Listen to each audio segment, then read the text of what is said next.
Okay friends, before we get started on this job, we need to talk about one thing, and that's safety. You want hand and eye protection at all times. With that said, we're going to get under the hood along the passenger side and we're going to drain that coolant. Okay, obviously you want to make sure you have a collection bucket under there because coolant will contaminate the environment and or stain your floor.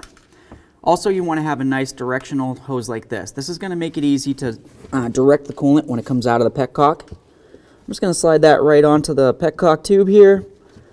And then I'm going to aim it towards where my bucket's going to be. That's going to help me out. At this point, we're going to loosen up this little nut right there, and that's going to allow the fluid to come out. Get this nice and loose. That feels pretty good. As the fluid starts coming out, now we're going to make our way over to the driver's side and open up the radiator cap. We'll just open this up, set it aside. While we have that coolant draining, we're going to start taking this plastic off of here. If you look along the top, you're going to see these little push clips. In the center, there's a Phillips head. You can use a Phillips head screwdriver, or for me, I usually like to try to get underneath the center, twist, and pop it up. This actually works much better overall.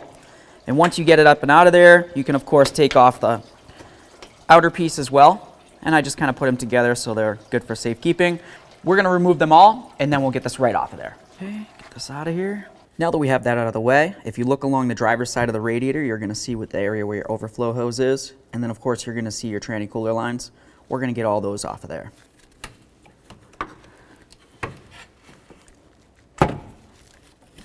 I always like to spray these with some penetrant. To get your tranny cooler lines off of here, you're going to need a special tool. You need one that's going to be able to get over this little lip, that's where my finger is, and get inside of this area so it can push in on the prongs that are in there to hold your line. The tool is going to look a lot like this, and you're going to see that it has multi-layers. If you were to open it up, you can see that it's leveled as well.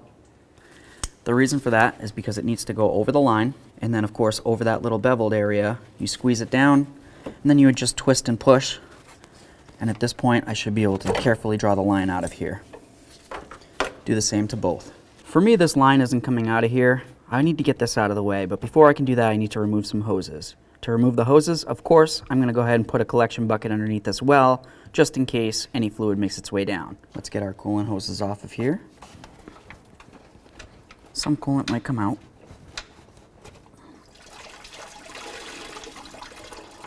Let's get the upper hose from the passenger side. To get the fan shroud out of here, we're going to need to get the fan off, of course, at the same time. To do that, you would use a 36 millimeter, and you can either use a wrench, if you have a big old wrench and maybe a hammer of some sort to bonk this free, or you can use the special tool that's made for it. It's a fan clutch tool. It's just going to go right over that nut for the fan clutch and then drive it counterclockwise.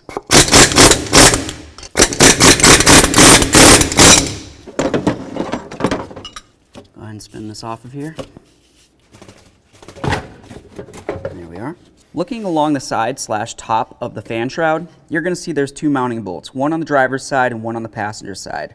Remove them both. At this point, we can wiggle this around. We're going to try to sneak it out of here.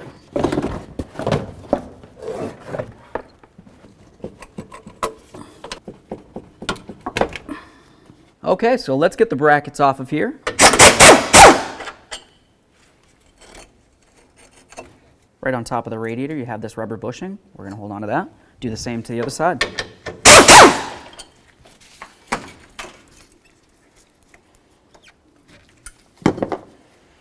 At this point, we can grab onto the radiator, give it a little wiggle, and get it right up and out of the vehicle. Make sure that your rubber bushings are still located down along this bottom area here. Once you've compared your new radiator to your old one and you know that it matches up perfectly, we're going to get ready for an install. One thing that I want to mention real quick is you'll notice up along the top, you have a little piton, and then down along the bottom, you're going to notice the same, and that'll be the same on the both sides. The reason for those is because they need to go into those rubber bushings that I talked to you about earlier. Take this, we're going to slide it right down, and it should fit right into both of those bushings. As it slides down, you want to make sure that it's nice and even. This feels great. We're going to check for any of our little rubber pieces here because they need to go a certain direction like that. Check this one, same. Put it up there, perfect. Take your rubber bushing, put it right up on there just like that. Do the same to the other one. And now of course we'll take our brackets, put it right on over here like this, line this up, start in our bolt, and do the same on the other side. Snug them up. Okay, let's squeeze this clamp and put our lower hose on there, all the way on. And then of course release the clamp. Make sure it's nice and tight. Let's get this lower line in here. You need to push and twist until it clicks in. Now we're going to put on our little white locking clip here. We've got the big area that's going to go around the adapter, and then of course the small area that's going to go around the line. I like to come from the outside right along here, and then just push it right along. Locks in. Give this a nice tug. You want to make sure that this cannot come out. So now let's take our other line, and we're just going to leave it right over here for now. Let's get our fan and our shroud. Now it's going to be time to get our fan shroud and our fan back into the vehicle. I like to put them in both at the same time, just like this. As you go down, just be careful not to let anything hit up against those radiator fins. There we are. Just going to try to get this shroud so it's not falling down too much on me. And now, of course, we'll start on our fan. The hardest part's just getting this started. You have to find that first thread. Once it's on, we'll just bottom it out, and then we'll snug it up.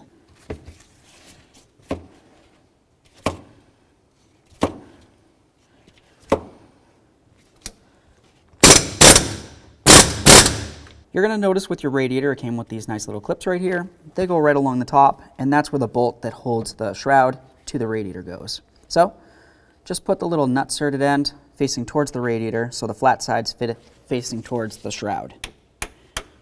Couple loving bonks. Do the same to the other side. Now we're going to take our two mounting bolts. We'll start one in on this side, one in on the other side, and then we'll snug them up. Let's get this hose on there.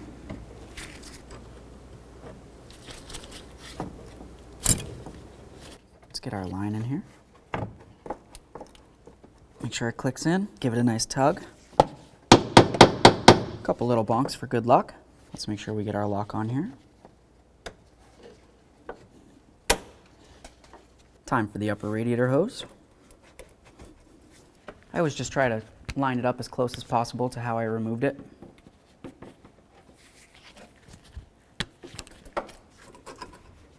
Awesome. Okay friends, now it's going to be time to fill our cooling system. There's a couple different ways you can go about doing this. You can use a funnel and try to fill it up. Of course, run it for a little bit. You're going to have to keep refilling it and keeping an eye on the fluid.